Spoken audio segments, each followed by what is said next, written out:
All right, in this lesson, we are going to walk you through some examples related to revenue and expense transactions. We'll do the same thing that we did in the last section. But before we do that, let's kind of review how we actually do journal entries. So here is kind of the boxes that we would use for journal entries. Notice we have 6 boxes here. Now, they're usually given to you in boxes of 6, 9, 12, so in multiples of 3, because we always need an account box, and then we need a debit and or a credit box. So to kind of give you the mechanics of this, kind of reviewing the mechanics of a journal entry, the account names go on the left-hand side.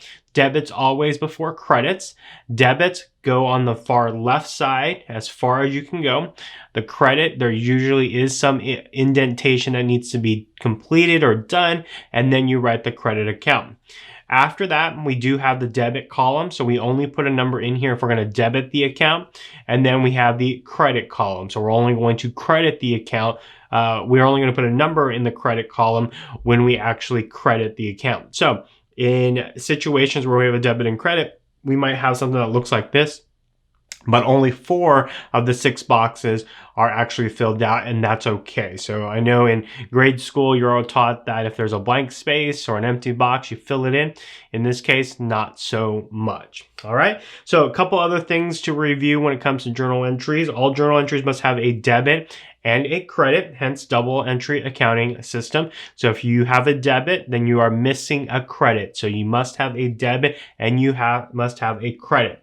Now, with that being said, all debits must equal credits. So we have something called a compound journal entry, which has more than 2. So it could have 3, 4, 5 entries. And in those entries, we can have as many entries as we want as long as all of our debits equal all of our credits. Okay.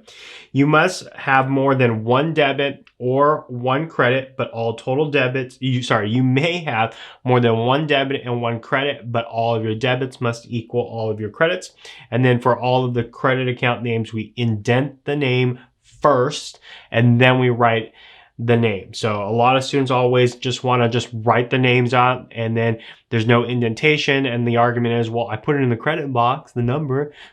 Yeah, but still not proper form. So you want to do it in proper form. So make sure you give that indentation. Give a space, like give a legitimate space, so that we, as person that might be grading your paper or looking at your journal entries, knows what you're actually doing. All right. So with that being said, let's take a look at all of the transactions that are associated with revenues and expenses. We'll start with this first one here. During the month of April, Walnut Creek provided rental services totaling $7,500.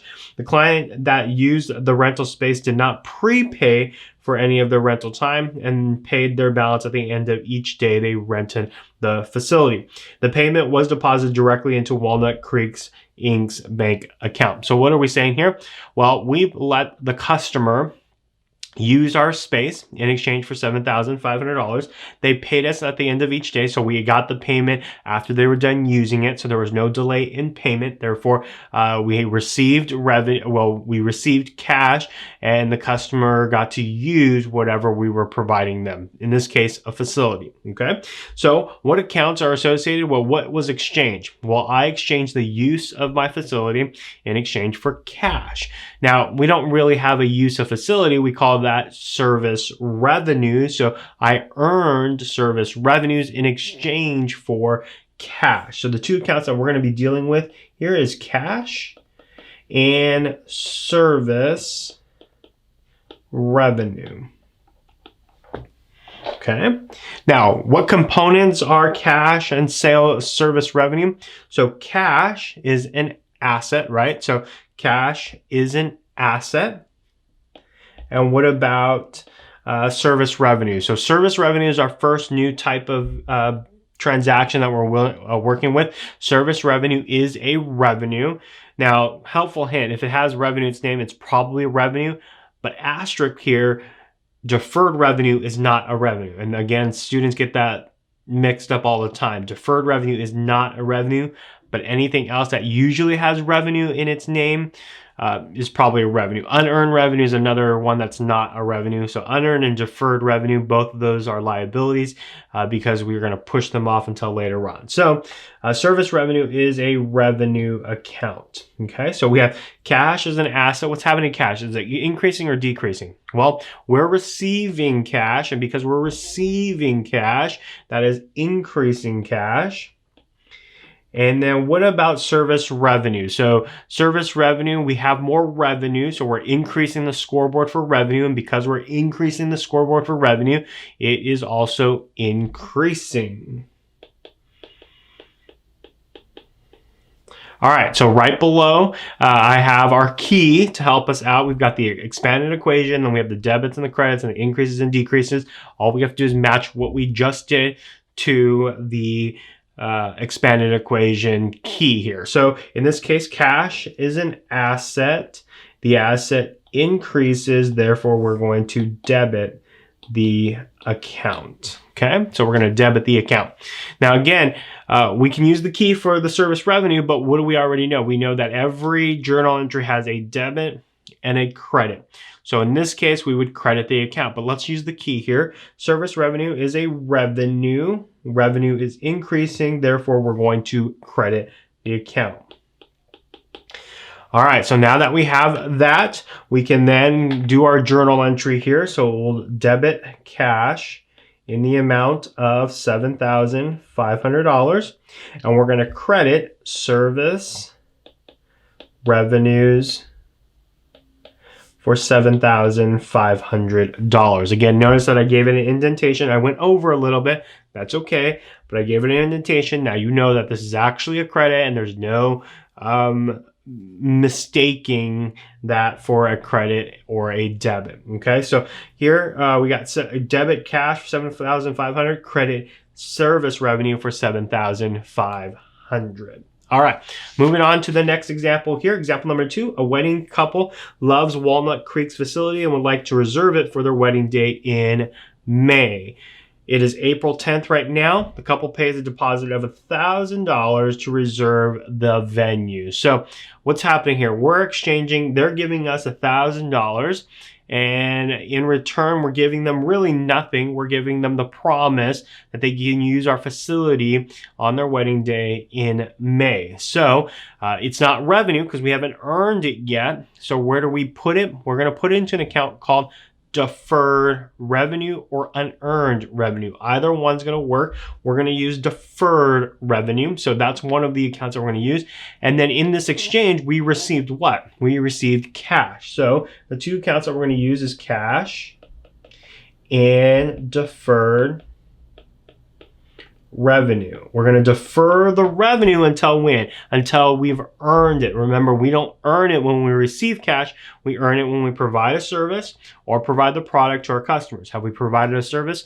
No, we haven't. We don't provide the service until May when they actually use our facility. All right, so cash and deferred revenue. What type of an account is cash? Cash is an asset. What type of account is deferred revenue? Deferred revenue is a liability. So deferred revenue, yes, it has a revenue name in it. No, it's not a revenue. It's a liability because we don't get to book the revenue until we actually provide the service. We can't put it in the revenue account. Therefore, it is a liability. All right, so is cash increasing or decreasing? Well, we receive the cash. Therefore, at least it's increasing.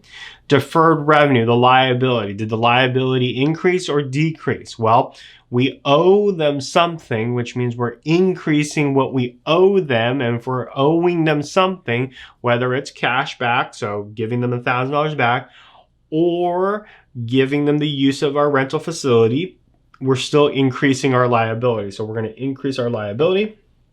So cash is an asset. Asset increases, we're going to debit the cash. So debit. Deferred revenue is a liability. That liability is also increasing, so we are going to credit that account. So we're going to debit cash for $1,000, and we're going to credit deferred revenue for $1,500. So this is not necessarily a revenue transaction, but it's related to the revenue account, right? So we need this because we are not going to book the revenue now. We will book it later on when we actually provide the service. And when we do, we'll get rid of the deferred revenue by debiting it, and we'll credit actual revenue, so service revenue for that $1,000. All right, moving on to example 3 here. Walnut Creek's venue also has 50 acres of orange groves. It is the end of the orange harvesting season, and Walnut Creek sells 5,000 pounds of oranges to Baldwin Superstores for $2,500. Walnut Creek delivers the oranges to Baldwin's facility and issues an invoice for payment in the next 30 days. So what happens here? We have these oranges, we sell them to Baldwin, but they haven't paid us, right? They're paying us in an IOU. We will owe you $2,500 in 30 days. So what has happened in that exchange? Well, we gave up oranges in the amount of $2,500 and we received an IOU. Well, when we gave up $2,500, it's not that we gave up anything, it's that we sold $2,500 worth of oranges to Baldwin Superstores, and then in exchange they gave us an IOU. Okay, so the two accounts that we're going to be using here would be the IOU. So the IOU would be an accounts receivable because we're going to receive it. And then the other account would be the sales revenue, right? We've earned $2,500 from selling 5,000 pounds of oranges. So sales revenue. Now notice that this is a little different from the first one. The first one was service revenue. This is sales revenue. That's okay. We're going to use sales revenue because it's different. We're selling a product versus the first one we have provided a service. We're providing a service. Therefore, that's not a sale. So we've separated these just for that fact. All right. Accounts receivable, what type of account is it? Asset, liabilities, owner's equity, revenue, expenses, or dividends. An accounts receivable is an asset. So asset. And then sales revenue. Sales revenue, what type of account is a sales revenue? Well, sales revenue is a revenue account. All right, is the asset increasing or decreasing? Well, we're owed more, so that's increasing how much we're going to receive. So we're going to increase the accounts receivable. What about our sales revenue? So sales revenue is a revenue. We treat revenues like a scorecard. The more revenue we have, the bigger that our scorecard gets. In this case, we sold something. So we sold something. That means that the revenue increases. So we are going to increase the sales revenue account. All right, using our key again, accounts receivable is an asset. That asset is increasing. We are going to debit that account. And then sales revenue. Sales revenue is also increasing. That's on the right-hand side. And we are going to credit that account. Okay, so accounts receivable.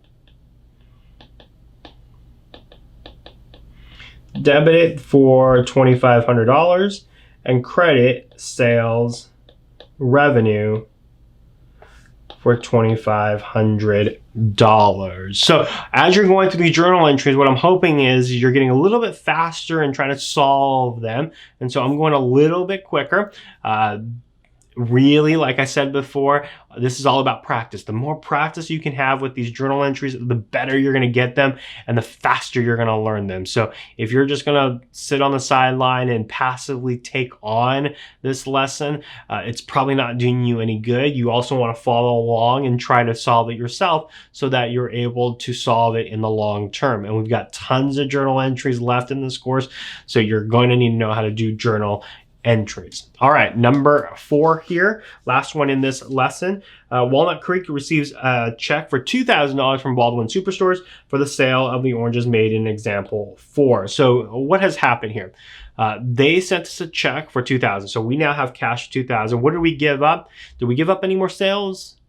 No, we didn't, because when did we book that sale? We booked that sale in example 3. So what did we give up? We gave up a release of their obligation to owe us $2,000. So a lot of students here will, they'll debit cash because they're receiving cash, but then they'll also credit sales revenue. But the sales revenue was already booked. When was it booked? It was booked the transaction before. So we're not going to book the sales because that would duplicate the sales. In this case, we're going to reduce what they owe us. If you remember in the last lesson, we booked an accounts receivable here. We booked that accounts receivable because that's how much they owe us. As they start paying us the money that they owe us, we're going to reduce this account. Okay, so the accounts that we're going to use, we're going to receive cash. And then we're going to give up an obligation of them owing us $2,000. That obligation is under the accounts receivable. All right, so what component is cash? Cash is an asset. What component is accounts receivable? Accounts receivable is also an asset. Is cash increasing or decreasing? Well, if we're going to receive a check for $2,000, that's increasing our cash balance. Accounts receivable, well, we're releasing the obligation, so the customer no longer owes it to us. Because we're releasing the obligation and they no longer owe it to us, we're going to decrease this amount. All right, so now that we have that, we can look at our key here. Our key has it being an asset, so assets on the left side of the accounting equation. It is increasing. That increasing leads to us being a debit. So we're going to debit cash. Now, by process of elimination, we don't even have to go to the expanded equation. We know that every journal entry has a debit and a credit account. So in this case, we were already debiting cash. Therefore, the accounts receivable must be credited. Now, I could go to the expanded equation. It's an asset. It is decreasing, therefore it should be a credit.